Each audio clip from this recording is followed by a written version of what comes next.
Hello, everybody. Dr. Lonnie Stewart here from the Healthcare Education Transformation Podcast. Are you a physical therapy student about to start studying for the National Physical Therapy Examination?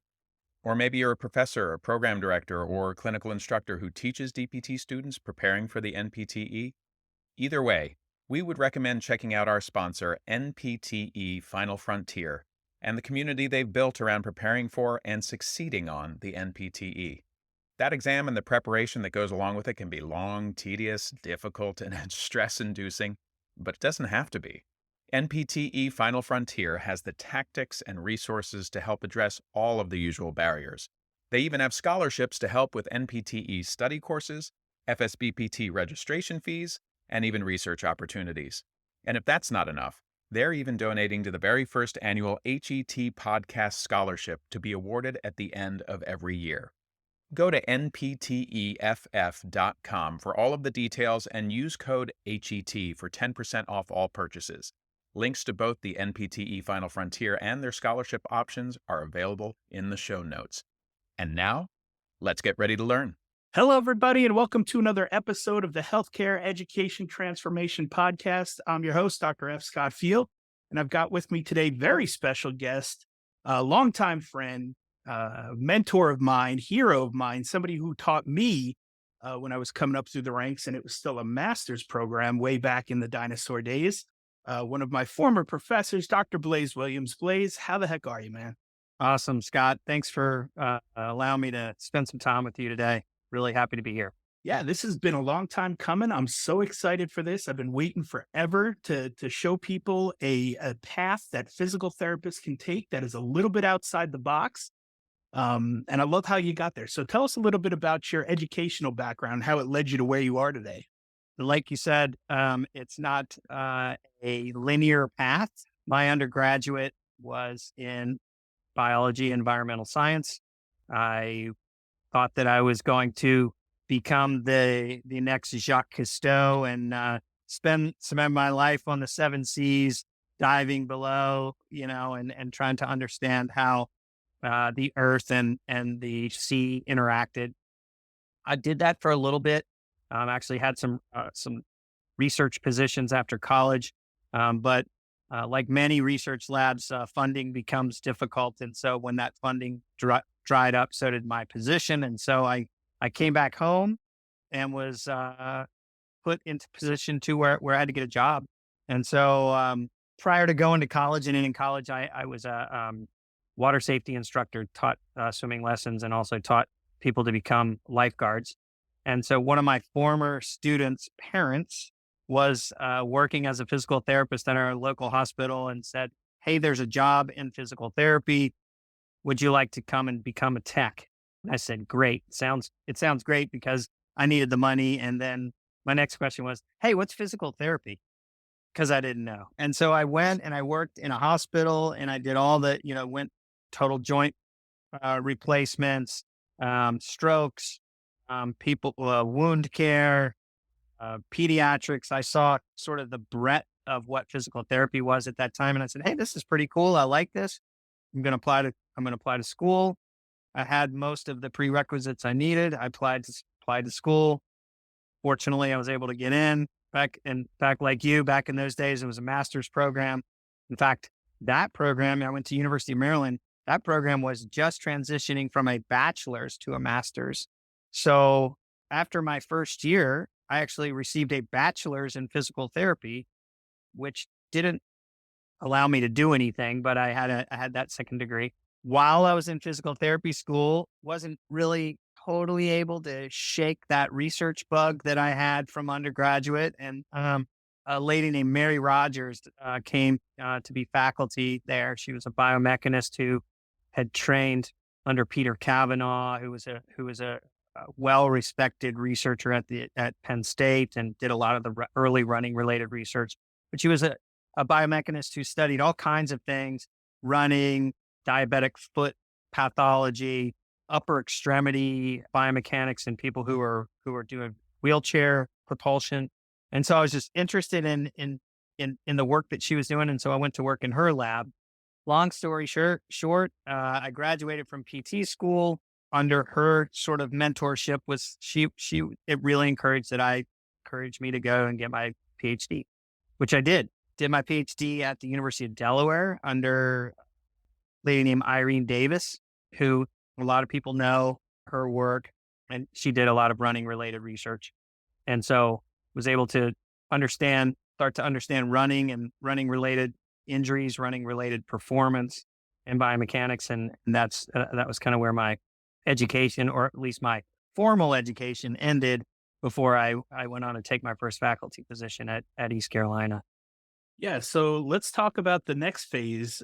You were big in research and running, man. You were big into gait, and you worked with dancers. You worked with a ton of really cool populations. But you ran a couple of run labs from start to finish. So tell us a little bit about how you got into that. Yeah. So, like I said, I cut my teeth in my PhD on with Irene, and running was really where I had the most, I guess, understanding at that point. So running was kind of my thing, and when I went to East Carolina, there really wasn't a lot going on there as far as research went, and particularly biomechanics research.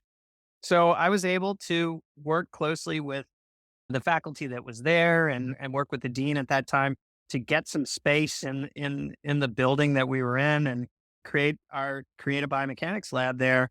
It was modest. It was we had to do a lot of the work ourselves. We got some force plates in the ground. We got some cameras back in the day mounted up on tripods, and fortunately had some willing and able PT students who wanted to learn more about biomechanics, because we didn't have a PhD program. We scratched and clawed to get that lab set up and to get the work going. And over the first 3 or 4 years, we were able to really start to get some good projects. At the same time, I started doing some work with some folks over in the medical school, trying to understand how people with diabetic peripheral neuropathy walked, and what were some of the things that we could do to better engage them, either from a physical therapy or from a medical perspective. So I always kind of kept these parallel paths of research going. Like you mentioned, dancers. Running was the constant. It was the thing that I had the best knowledge of and felt the most comfortable with. But I always kept these parallel paths of research, trying to understand how people with diabetes walked, or how dancers moved, or how people who were obese moved, or soldiers who had been either had a blast injury and they had balance issues. All of those things were things that I kind of kept on the side. Sometimes they were just passion projects, and sometimes they were things that helped me get a little bit of money into the lab so I could support students. But the lab at ECU came after about 5 or 6 years, when we got a new building, and I had built a little bit of credibility for myself and said, hey, we need a running focused lab here. Fortunately, we were able to get that space, and we were able to design it and build it.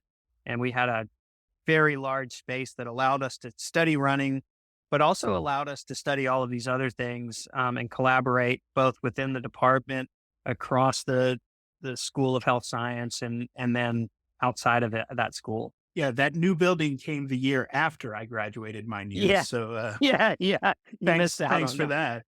Yeah. So you weren't finished though with running. After ECU, you went on to do even more research in running, right?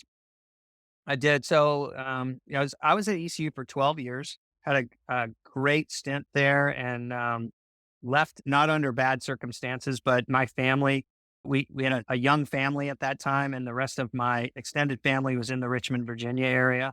So I had the opportunity to move to Richmond, Virginia. Had been working closely with a couple of our vendors to create some products, and even some just capabilities for other researchers that were unique, so that we could measure people more efficiently, or more quickly, or more repeatedly, with the types of techniques we were using. And so when I got to Virginia, that really all came to a head, and we were able to build something called the VCU Run Lab.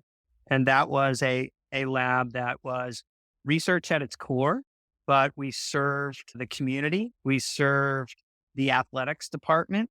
We had a relationship with the hospital and with the health system there, so that they could make referrals to us.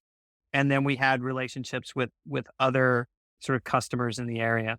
The great thing about it was we were able to kind of support ourselves as a lab. I brought in some traditional grants, but primarily through these contracts and through the relationships that we had, we funded ourselves. We were almost a startup within a university, which was a bit weird. Even the departments that we were serving didn't really know what to do with that because normally, as you know, departments are asking for money and they're putting budgets together and asking for money from the college or from the university.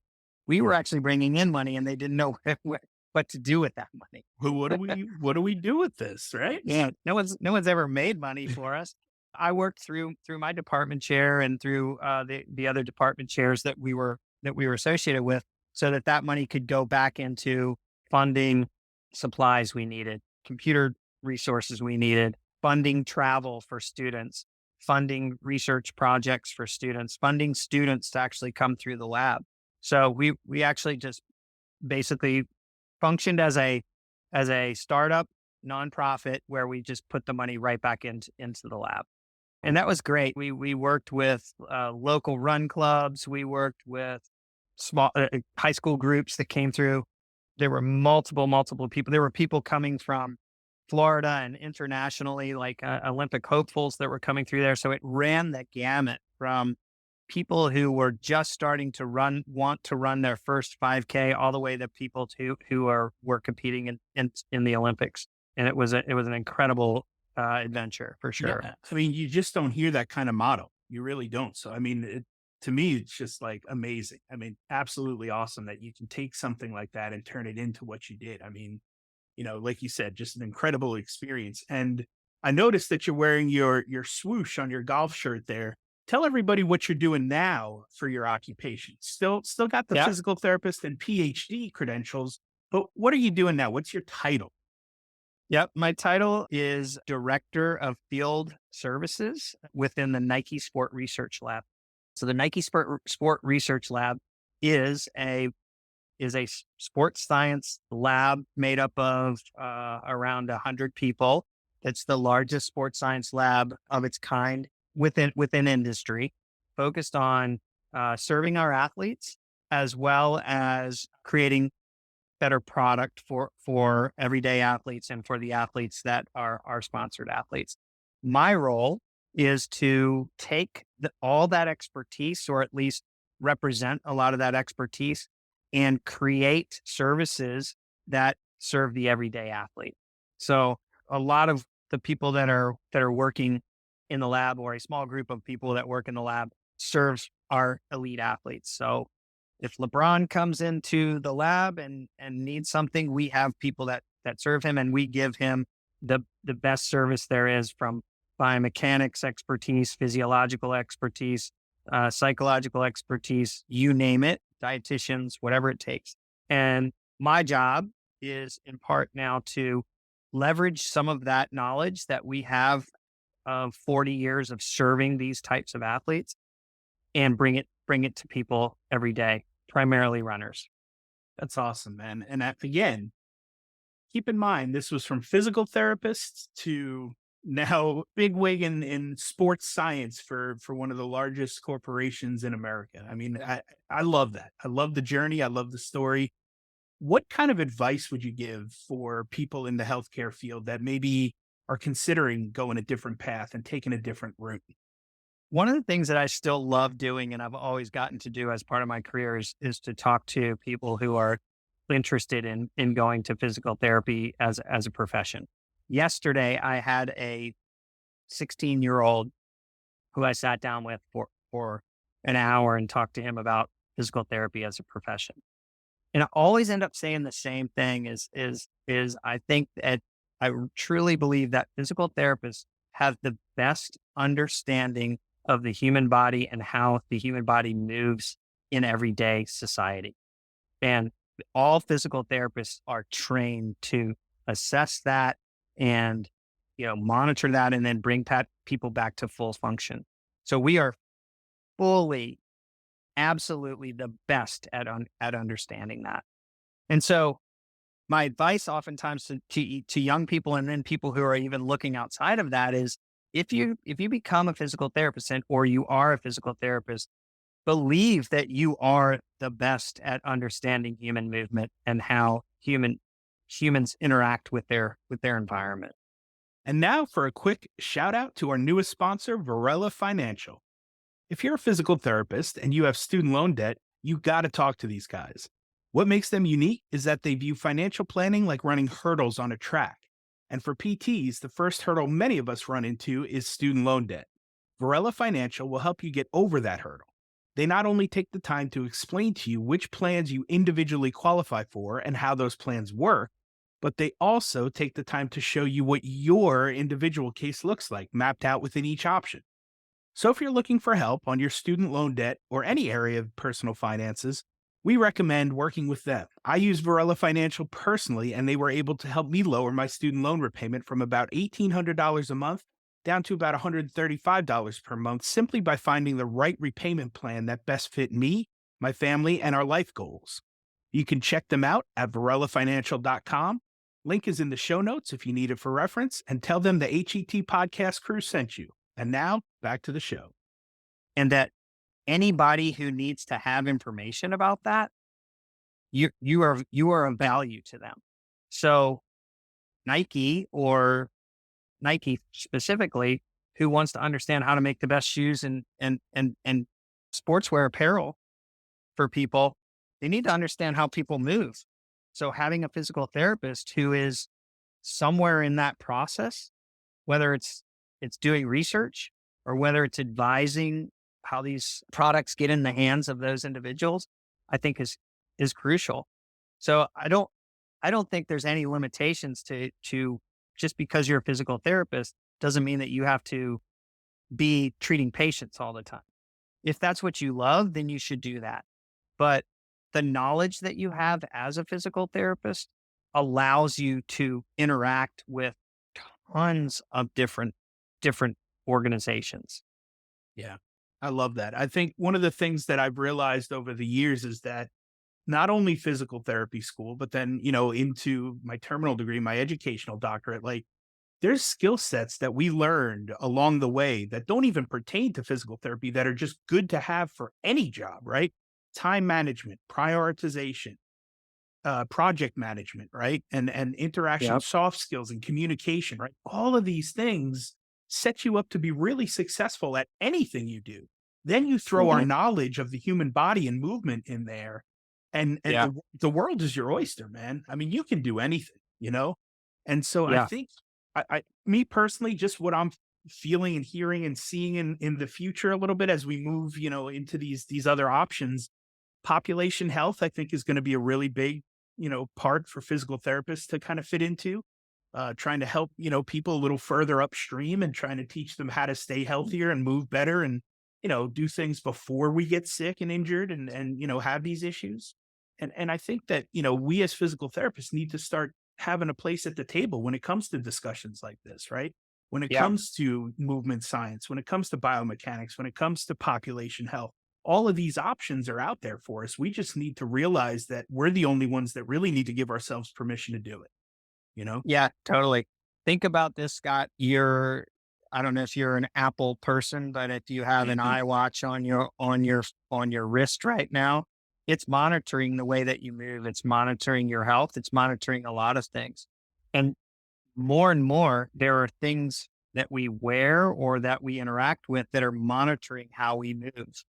And physical therapists are uniquely positioned to be able to help either further advance that innovation, to help interpret the information that's coming off of those devices, or to be on the side of advising people what they should and shouldn't do with that information. Because if we don't do it, if physical therapists don't do it, someone else is going to do it. Engineers are going to do it. The engineers are very smart, but they don't have the knowledge that physical therapists have.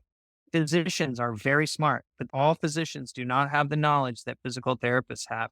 And so we are uniquely positioned when it comes to the assessment of human movement in society to be at the table, if not at the head of the table when it comes to the discussions about what we should do with this human movement data. Yeah. And it's only going to get more advanced. Yeah. I mean, I teach a geriatrics course, and we talk a lot about technology and how it's improving and how it can help the geriatric population. And we're kind of getting into that sweet spot now where the baby boomers are tech savvy, at least, right? Where the last generation, maybe not so much. It was tough. You had to teach grandma how to use the remote control. But now baby boomers know how to use technology. They're not completely, out to lunch. So it's one of those things where it's like, look, I love the terms that you use there, advising and consulting, right? Those are things that we can do as physical therapists in these tech companies that are using wearables, that are using safety devices and things that technology are helping with the older populations. I mean, even with the younger populations too, but all human movement and all health wise, that's something that we can definitely stake our claim in. So I hope Yeah. people are waking up to this. I hope it, because it seems like it's all doom and gloom on the internet when it comes to, physical therapy as a profession. And truth be told, there are a lot of problems for sure. I don't see reimbursement turning around and taking a step up anytime soon. No. So, okay, let's call it what it is. If that's the big issue, well, then let's find other ways to monetize it. Let's find other ways to find our value and provide value to the world and not have to worry about reimbursement. So Yeah, I I hope agree. people are I hope people are at least becoming aware.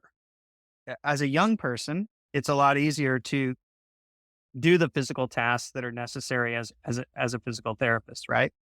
And appropriately so, because that's kind of where you learn what it means. You got to fail at everything you do to be able to get better at it. And so, we fail with our patients early in the early years, and then we learn, oh, that didn't work because of this, or I think it didn't work because of this. But as you gain that knowledge, you gain that experience, you gain that wisdom, then you're able to eventually start to advise other people. There's also that loss of maybe the desire or the physical ability to be squatting and resisting and throwing balls and doing all the stuff that we did when we were younger physical therapists. So I think there's value in the knowledge that you've gained of human movement and the ability for people to endeavor towards something and seeing if they succeed or don't succeed. I'm not saying it just is older physical therapists that need to do that, but there's this natural progression, and you don't just have to go into administration. There's other places where physical therapists with the knowledge they've gained through their careers can go, but younger physical therapists can move right into that space as well. It's just there's maybe just like anything, the more knowledge you have, the more experience you have, kind of the better off you better positions you're going to be to be in those positions. Yeah. Well, Blaise, it's been an absolute pleasure catching up with you, man. And just, I love hearing your journey and just, seeing the wild twists and turns it took. I mean, as somebody who went from an English major to physical therapist to professor, I can appreciate the nonlinear path. We like to ask all of our guests this one final question. And that question is, if you could change one aspect of higher education, whether it be DPT or otherwise, what aspect would you change and how would you change it? That's a hard one, Scott. So higher education, what would I change and why would I change it? And having been in higher education for almost 20 years, one of the hardest things for higher education right now is all the peripheral things that professors and department chairs and deans have to deal with.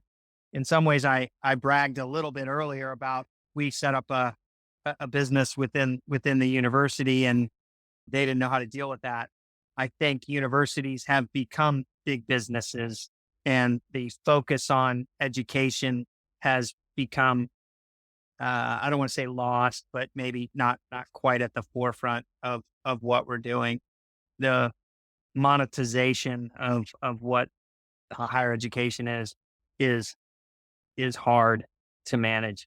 I don't know how I would change that. I think if I could change something, I think it would be to try to reevaluate the prioritization of education over some of the other monetization that's going on in higher education.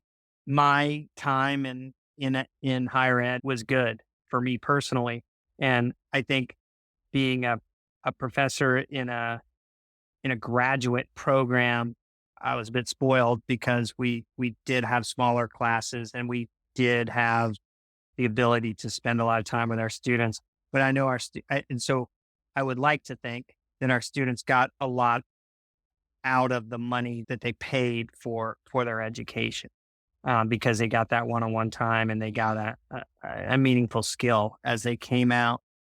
I think it's a natural progression where higher education has gotten to where it has, but I would like to see us maybe take a step back and focus a lot more on the education of things and not so much the monetization.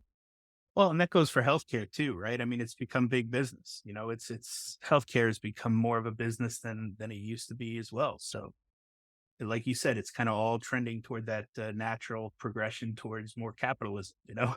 Yeah. Yeah, and it's a hard it's a hard balance, I know, but we want to advance as a country. We want to make sure that everyone has opportunity to go to have an education.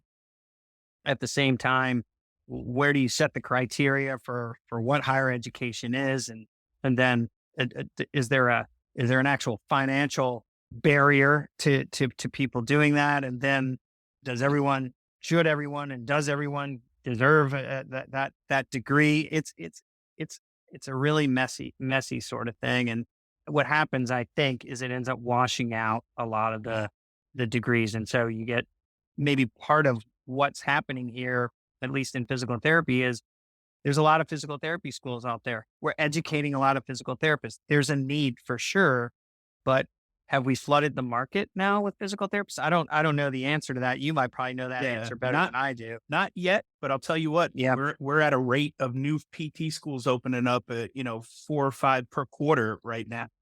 And so, at what point is enough enough? So we're Yeah. not there yet, but we're en route. Yeah. So I don't know. It feels like a bit of a, I don't know. It's not a definitive answer, but that's kind of what Hey, man, strikes me. I'm not the expert on this. That's why we bring people like you on to talk about the expertise and knowledge they have, because I sure as hell don't know how to solve it, but I'm sure some of you do. So that's why we pick our guests, and that's why we ask that question at the end. Blaise, Maybe. absolute pleasure talking with you, man. Where can people find you or reach out to you if they have questions or follow up or just want to see what you're up to these days? It's hard to find me. What I would say is I'm really proud of the place that I work. If you go to Nike.com and you look up the NSRL on the Google, you can find some pretty cool videos out there. You might see my face pop up in some of those videos, but I'm part of a much larger group of people that are doing some cool stuff. Awesome. Well, we'll drop that link in the show notes so people can see your amazing face and that bald, beautiful head of yours.